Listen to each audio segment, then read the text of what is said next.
My daughter died of cancer, leaving $28 million behind. At her funeral, her ex-husband demanding half, claiming he was legally entitled, but what he didn't know was that I had a secret that is waiting for him. And the moment he saw it, his face went pale with fear. My name is Grace Williams, and I'm 68 years old. I was born and raised in Atlanta, Georgia, in a quiet neighborhood where magnolia trees shade the sidewalks and everyone knows each other by name. From the outside, people often tell me I look like a woman who's lived a peaceful, fulfilled life. They see the tidy house, the neat garden, the framed photographs on the wall. But what they don't see, what they can't possibly understand, is the storm that has raged inside my heart since the day my daughter Danielle took her last breath in my arms. For most of my life, I was a wife and a mother. My husband, Robert Williams, was a kind, hard-working man, a high school math teacher who believed that integrity mattered more than money. When cancer took him from me 26 years ago, Danielle was only 12. I still remember her clinging to my waist at the funeral, whispering, "Mama, who's going to protect us now?" And I had looked down at her, wiped her tears and said, "I will, baby. I promise you, I will." That promise became the purpose of my life. After Robert's death, I took 2 jobs, cleaning offices during the day and working at a local bakery at night. There were months when I barely slept, but I never complained. Danielle was my reason for everything. I wanted her to have every chance at life, every door open that had once been closed to me. She was brilliant, ambitious, and had a natural eye for design. By the time she turned 25, she had saved enough to start a small boutique in downtown Atlanta. That boutique, which began as a modest dream, grew into a fashion empire over the next decade, Danielle Grace Collections, with stores in New York and Los Angeles. I still remember how she'd call me from her office, her voice brimming with excitement. "Mama, I'm doing it. Can you believe it? We're opening the 2nd store next month." I'd laugh and tell her I always knew she would make it. She'd inherited her father's determination and my stubbornness. Together, those traits made her unstoppable. But even the strongest souls have their breaking points. 4 months before my world collapsed, Danielle was diagnosed with stage 4 ovarian cancer. The doctors told us there was still a chance, but deep down, I saw the truth in her eyes. The sparkle that had always lit up her face was dimming. She fought bravely, smiled through the pain, and even continued to manage her business from her hospital bed. I never left her side, not even for a night. One evening in early March, she called me close to her bedside. Her voice was faint but steady. "Mama, I've been getting everything ready for you," she whispered. "I don't want you to worry about anything when I'm gone." She handed me a sealed envelope, her fingers trembling. I tried to refuse it. "Don't talk like that, baby. You're going to get better." But she smiled softly and shook her head. "Promise me you'll open it when you get home." That envelope would change my life forever. When I opened it that night, my hands trembled as I read the documents inside. Danielle had built a fortune, $32 million, through her businesses and investments. And in her will, drafted by our trusted attorney Marcus Reed, she had named me as her sole heir. There was also a handwritten note, folded neatly beside the legal papers. "Mama, you were both my mother and father. Everything I built for you. Don't ever let anyone take that away." A week later, on March 22, 2024, at 6:47 in the morning, Danielle took her final breath while I held her hand. The monitor beside her fell silent, and with that, so did my world. For the first few days, I moved through life like a shadow, signing papers, answering condolence calls, and planning a funeral I never wanted to plan. I thought the pain of losing my daughter was the worst thing a mother could endure. But I was wrong. The true pain was yet to come, when the man who once abandoned her would appear again, disguised in grief, to steal what she left behind. The morning of Danielle's funeral was calm, too calm for the storm that lived inside me.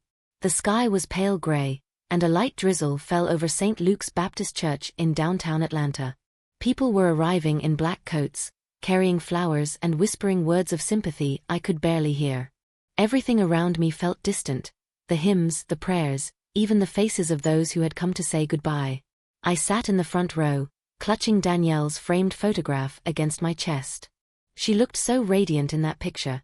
A confident woman in her late 30s, wearing a white suit from her own collection, smiling like she had conquered the world. I kept staring at her face, trying to believe she was really gone. The choir began singing Amazing Grace. My heart ached at the irony of that word, grace. My name. And yet, I felt anything but amazing that morning.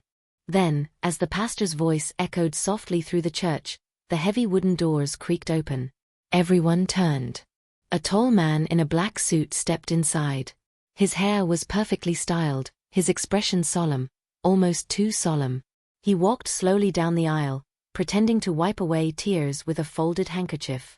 But when his eyes met mine, my blood turned cold. It was Anthony Carter, the man who had broken my daughter's heart and ruined her spirit years ago. For a moment, I thought I was imagining him. He looked older, sharper around the edges, but those eyes, those cold, calculating eyes, I'd never forget them. I gripped Danielle's photo tighter as he approached, offering me a fake, sympathetic smile. "Mrs. Williams," he said softly, his voice dripping with false sorrow. I'm so sorry for your loss." I didn't respond. My jaw clenched so hard I could feel my teeth ache. He reached out his hand as if to comfort me. Danielle was everything to me. I never stopped caring about her. A bitter laugh almost escaped my lips. Never stopped caring? This was the same man who had walked out on her when she was 6 months pregnant, leaving her with hospital bills and heartbreak. The same man who had blamed her miscarriage on stress, instead of his betrayal. I forced myself to stay composed. Not here. Not at her funeral. "Please," I said quietly, pulling my hand away. "Just take a seat." He nodded slowly and walked toward the back pews, pretending to mourn. But I could feel his eyes on me, studying me, calculating. Like a vulture circling a wounded animal. When the service ended, I followed Danielle's casket out into the cemetery, my umbrella trembling in the wind. The rain had stopped, but the air was heavy, thick with grief.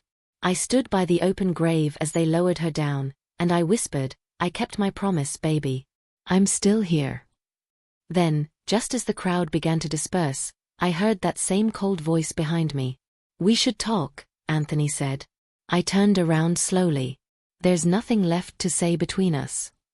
"Oh, I think there is," he replied, slipping his hands into his coat pockets.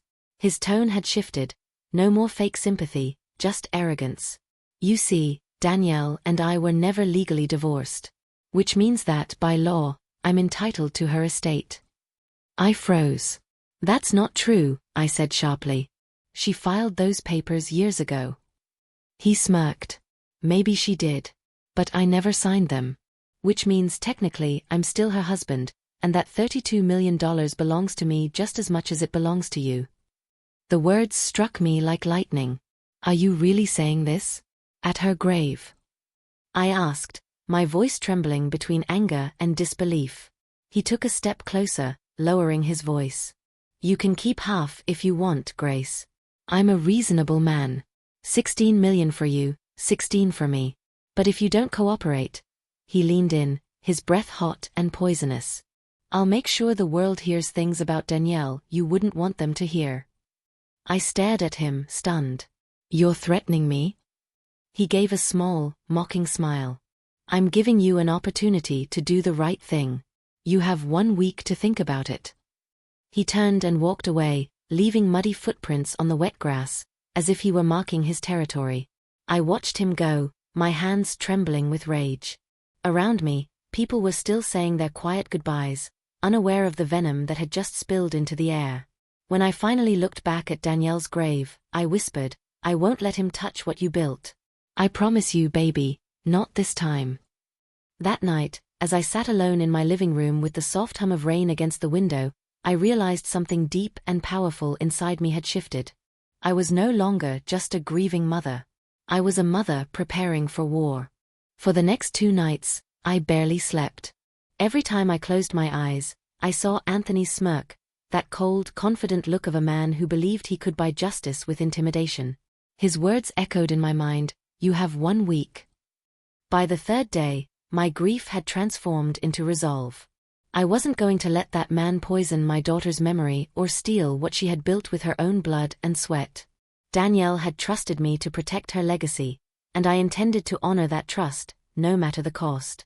The next morning, I called Marcus Reed, our family lawyer, the same man who had drafted Danielle's will. Marcus had been part of our lives for years.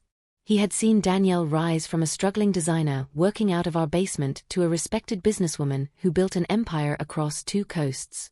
When I walked into his downtown Atlanta office, he stood to greet me, concern written across his face. "Grace," he said gently, "I heard about Danielle's passing. I'm so sorry. She was one of the most remarkable clients I've ever worked with." "Thank you, Marcus," I replied softly. "But I need to talk to you about something urgent, something dangerous." I explained everything: Anthony's sudden appearance, his threats, and his claim that he was still legally married to Danielle. Marcus listened in silence, his brows furrowing deeper with every detail. When I finished, he leaned back in his chair and sighed. "Grace, I remember that divorce. Danielle came to me personally to make sure it was finalized properly. I filed every document myself. But if Anthony's trying to twist the law, we'll have to gather every piece of proof we can find." He opened a file drawer and pulled out Danielle's legal folder, flipping through the pages until he found the final decree of divorce dated August 12, 2014, signed and notarized. "There it is," he said, tapping the document. "He's lying. This is complete and official." Relief washed over me, for a second. But Marcus wasn't finished. "That said, men like Anthony don't rely on truth. They rely on confusion. He'll try to use media pressure, fake evidence, maybe even fabricated witnesses. We have to be ready." I nodded firmly. "I want to fight him, Marcus. I won't let him take anything from her." He gave a small, proud smile. "That's the Grace I remember." Before leaving, Marcus handed me a business card. "Talk to Patricia Ellis, Danielle's personal assistant. She handled most of her calls and financial records. If anyone knows what Anthony's been up to, it's her." That afternoon, I met Patricia at a quiet cafe near Danielle's old design studio. She looked nervous, glancing around as if someone might be watching us. Her voice trembled slightly when she spoke. "Mrs. Williams, there's something I've been meaning to tell you. I didn't want to burden you during everything that happened." "Please, Patricia. You can tell me anything." She took a deep breath. "Over the past few months, Anthony kept calling our office. At first, he used fake names, said he was a client interested in a partnership. But I recognized his voice. Danielle told me about him years ago." My hands clenched around my coffee cup. "What did he want?" "He kept asking about the company's finances, how many stores we owned, who our investors were, how much Danielle was worth. When I refused to answer, he offered me $500 just to confirm if the business was still profitable." I stared at her, stunned. "Did he really think you'd betray her like that?" Patricia shook her head quickly. "Of course not, ma'am. I threw him out of the office.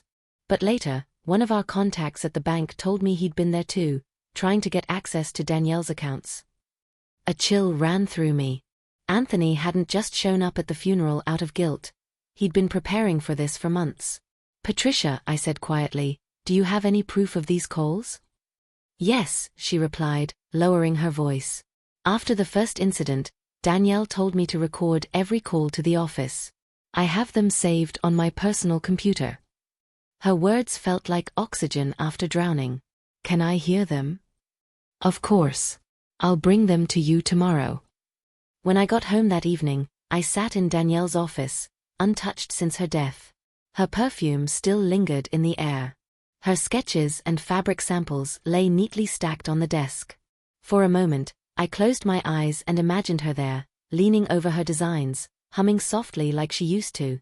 Then I looked at the portrait of her on the wall and whispered, "Don't worry, baby. I'm going to protect everything you left behind." The next day, Patricia arrived with a small USB drive. We plugged it into my laptop and played the first recording. Anthony's voice was unmistakable. "Look, Patricia, I just want to know if she's still got the money.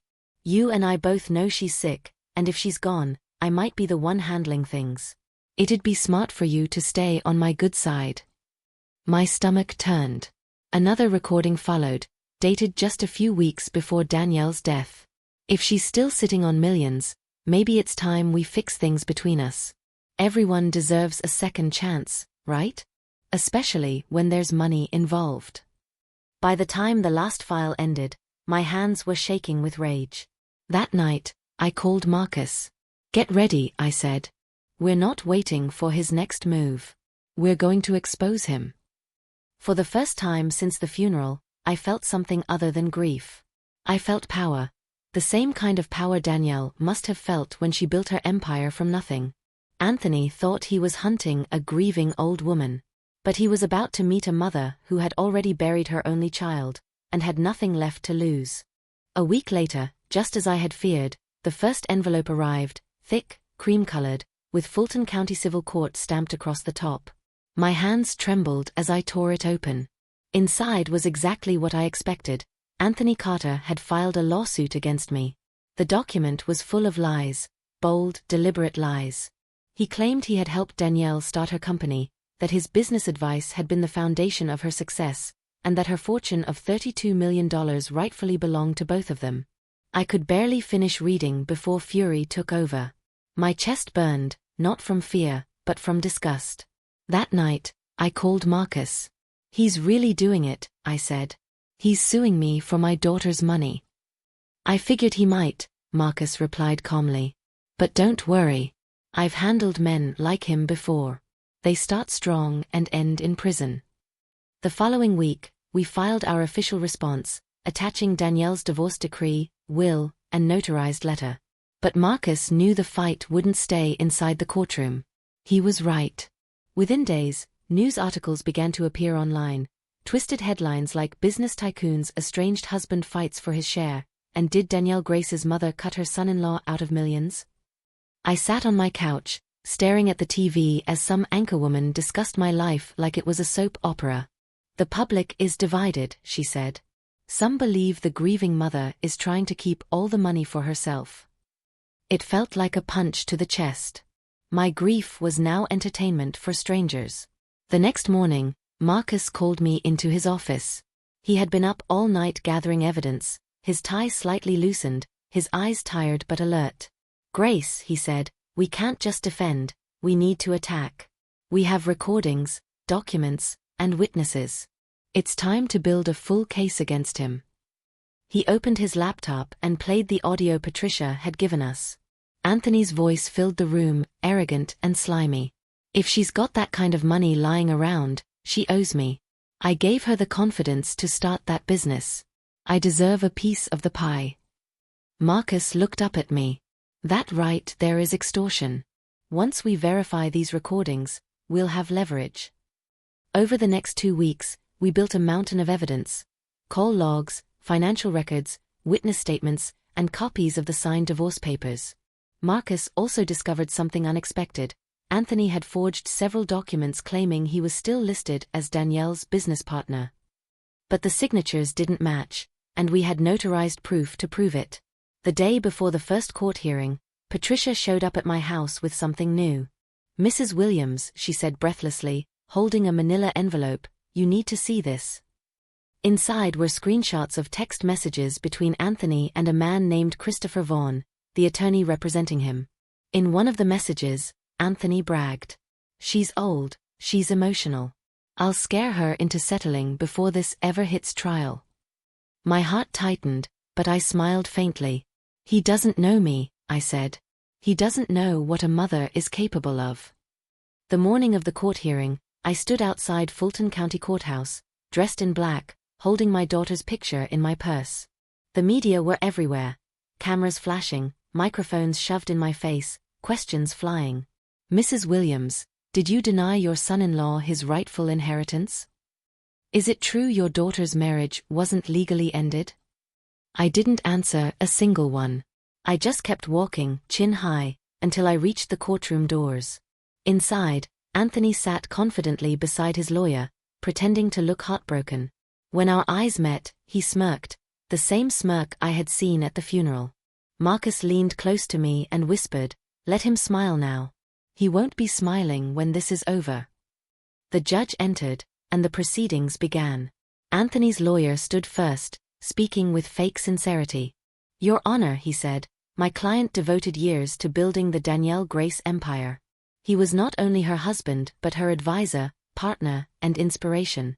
After her tragic passing, all he asks is what is rightfully his, half of the estate. It took everything in me not to stand up and shout." Then it was Marcus's turn.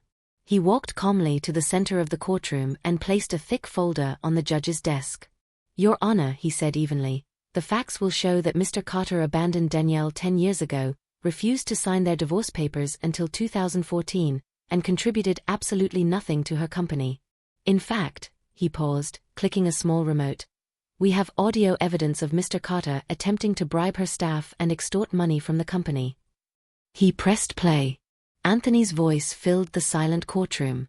"If she's dying anyway, I might as well get what's mine before someone else does." A murmur spread across the courtroom. The judge's face hardened. Anthony's lawyer shifted uncomfortably in his seat. I sat perfectly still, my eyes on the man who once called himself my son-in-law. For the first time, he looked uneasy. As the hearing continued, Marcus presented documents, timelines, witness statements, everything carefully laid out. Each lie Anthony had told began to collapse under the weight of truth. When the session ended, the judge called for a recess. Anthony's lawyer whispered something to him, but I could see the panic flicker across his face. Marcus turned to me, his voice calm but firm. "This is just the beginning," he said.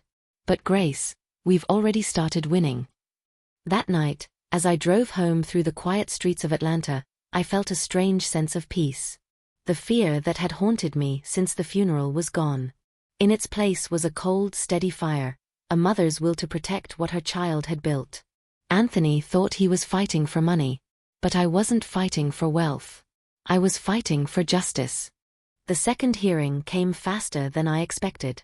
2 weeks later, I found myself walking once again through the grand marble halls of the Fulton County Courthouse, the same halls where Danielle had once come to file her business license with pride and excitement. I remember that day so vividly, her laughter echoing down the corridor as she'd said, "Mama, this is just the beginning." And now, here I was again, not celebrating her success, but defending her name. The courtroom was full that morning. Reporters, photographers, and even curious strangers had come to witness what the press was calling the battle for Danielle Grace's millions.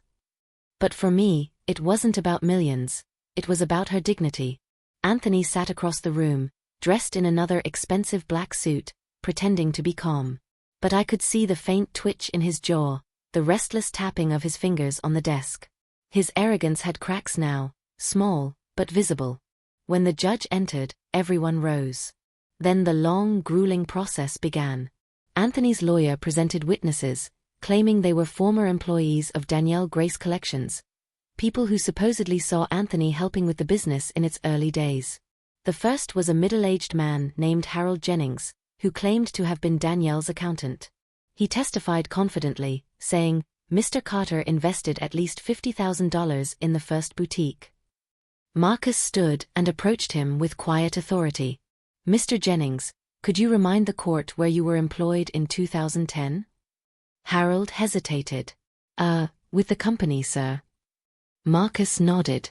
"Strange.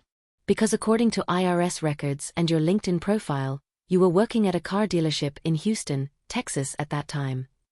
A hush fell over the courtroom. Marcus continued, his tone firm but polite. "So tell us, Mr. Jennings, how exactly did you manage to work for Danielle Grace Collections in Atlanta while selling used cars in Houston?" The man's face flushed. I don't recall." "You don't recall," Marcus interrupted, "because you were never there." He turned toward the judge.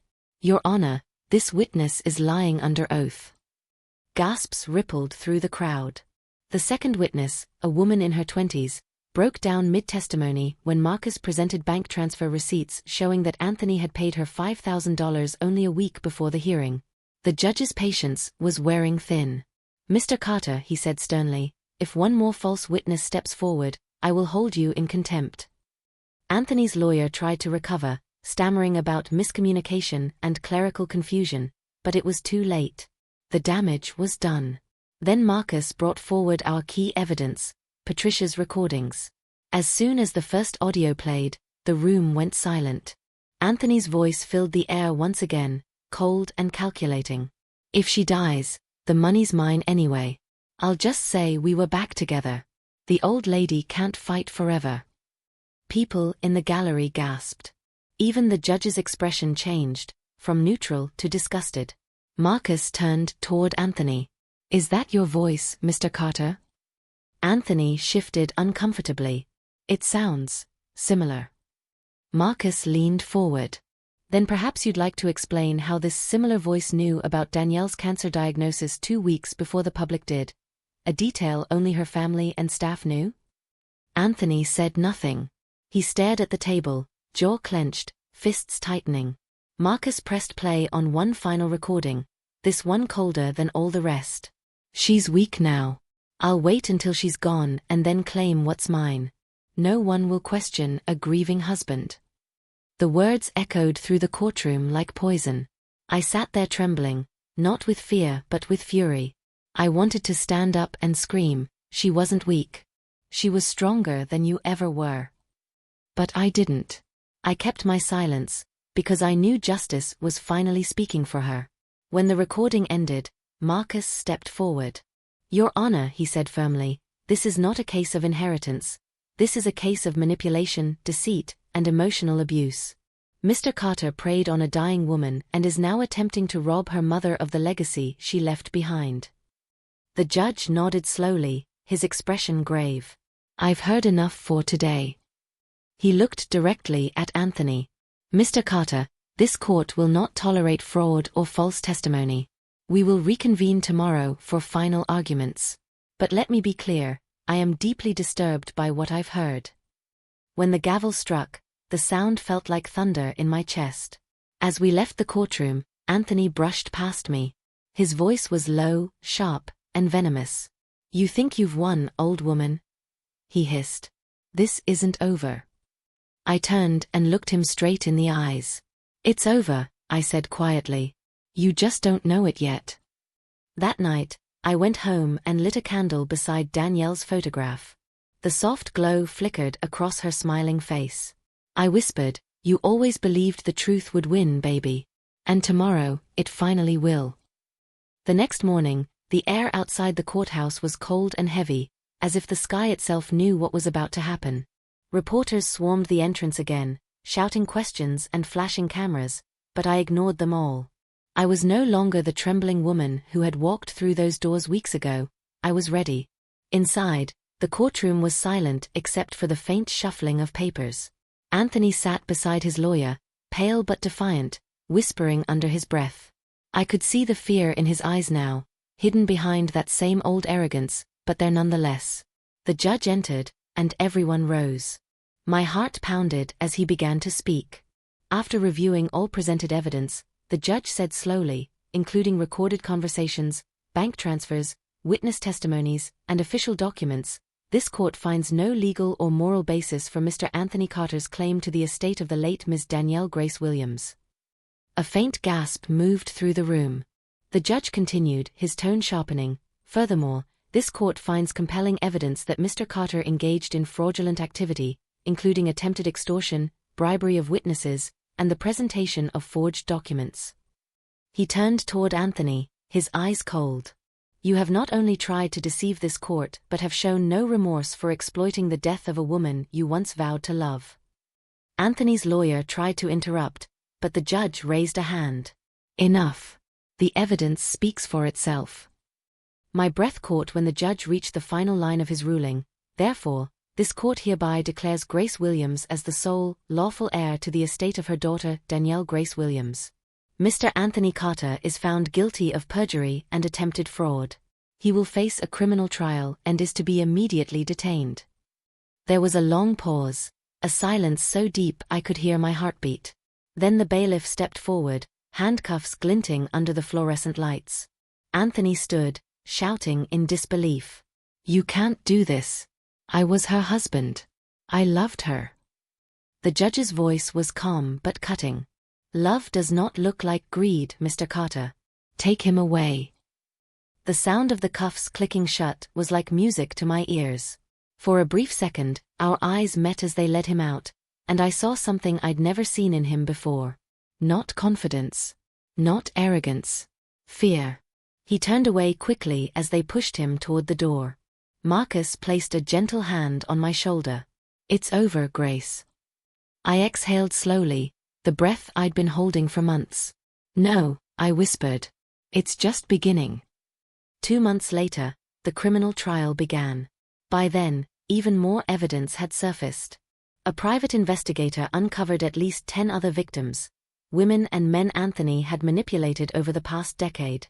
He'd stolen money, falsified marriages, and even opened fake investment accounts in their names. One of those victims, Rose Jenkins, came forward in tears, saying, "He took everything from me, my savings, my trust, my peace." I sat quietly in the courtroom, listening as the prosecutor, Robert Navarro, presented each new piece of proof. Emails, bank records, and statements all told the same story. Anthony Carter wasn't just a liar. He was a predator. At one point, the prosecutor turned to the judge and said, "Your Honor, this man didn't just commit financial fraud. He exploited love, grief, and compassion for personal gain. He deserves the maximum penalty allowed by law." And that's exactly what he got. The court sentenced Anthony Carter to 30 years in federal prison, without the possibility of early release. I didn't cheer. I didn't cry. I just sat there in silence, holding Danielle's photo in my lap. It wasn't joy I felt, it was peace. The kind of peace that comes when you know the storm has finally passed. After the sentencing, Marcus turned to me. "Grace, you did it. You protected her, even when she couldn't protect herself."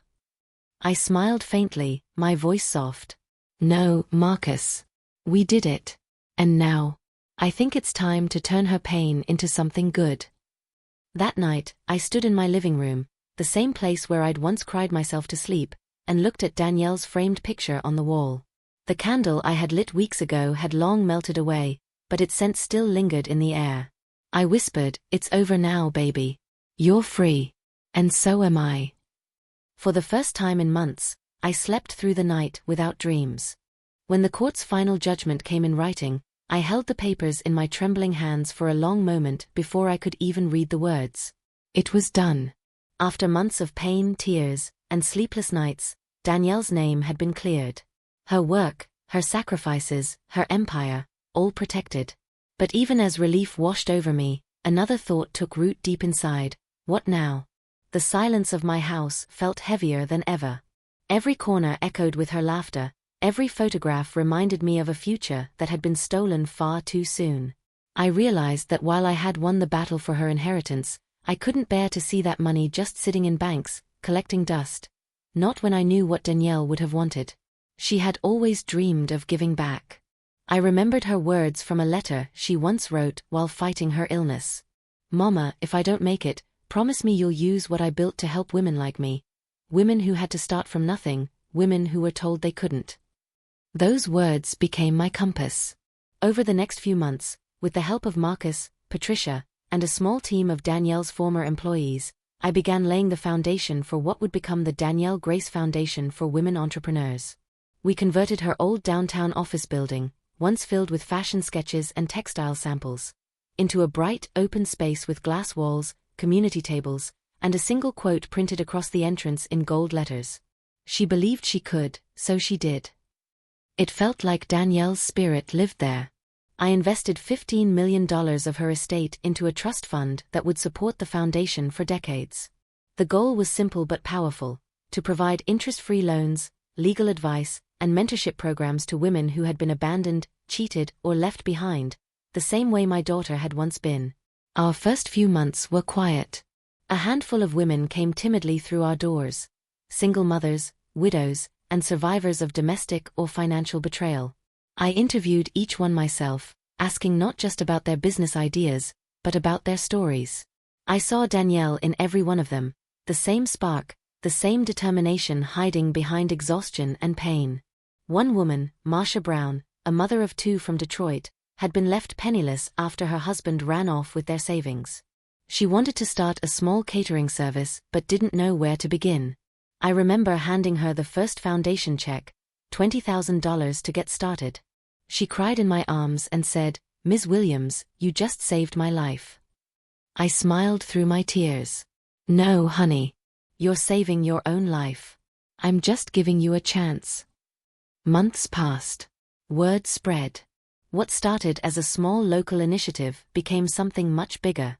Newspapers picked up our story. Television networks invited us to talk about Danielle's legacy and how a mother turned grief into empowerment. And then, something extraordinary happened. One day, a young journalist named Naomi Lewis visited the foundation. She was doing a feature on women-led philanthropy. After our interview, she said softly, "Ms. Williams, people talk about your daughter's wealth, but what moves me most is what you've done with it. You turned tragedy into hope." Her article went viral. Within weeks, we began receiving letters and emails from women all across America. Some from as far as Alaska, others from small towns in Mississippi. They all said the same thing: "Thank you for giving us hope." By the end of that year, we had funded over 120 small businesses, from bakeries to beauty salons, farms to digital startups. Each one carried a piece of Danielle's spirit forward. But it wasn't just about money.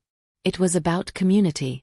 We hosted monthly workshops, networking events, and mentorship circles where women could share experiences and lift each other up.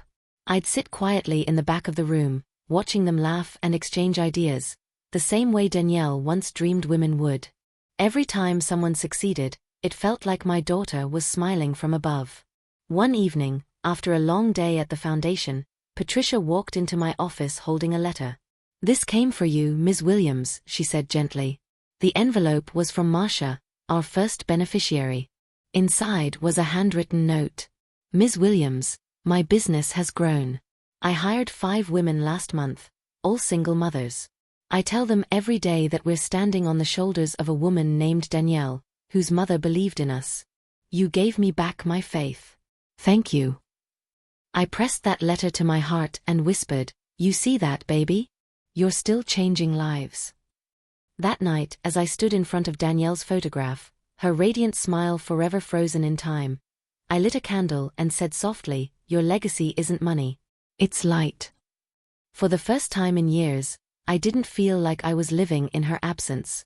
I felt like I was living with her, carrying her forward, one woman at a time. 2 years had passed since Danielle's death, and though the ache never fully left, my heart had learned how to live beside it. Her foundation had grown into something far greater than I ever imagined. What began as a small dream had now helped more than 200 women launch their own businesses across the United States. Some owned bakeries, others managed boutiques, online stores, or small restaurants, all built on faith, hard work, and a spark that Danielle had lit in each of them. By December of 2025, I decided it was time to bring everyone together. Not for a board meeting or an award ceremony, but for something more human. I wanted to see their faces, hear their laughter, and feel the energy of the lives my daughter had inspired. So, I organized a Christmas dinner at my home in Atlanta, inviting every woman the foundation had supported, along with our closest team, Marcus, Patricia, and a few of Danielle's oldest friends. That evening, as the guests began to arrive, the house that had once felt so painfully quiet now overflowed with warmth. The living room shimmered with lights, the scent of roasted chicken and cinnamon candles filled the air, and the walls echoed with laughter and joy. I looked around and felt something I hadn't felt in years: peace. Patricia stood beside me, smiling softly.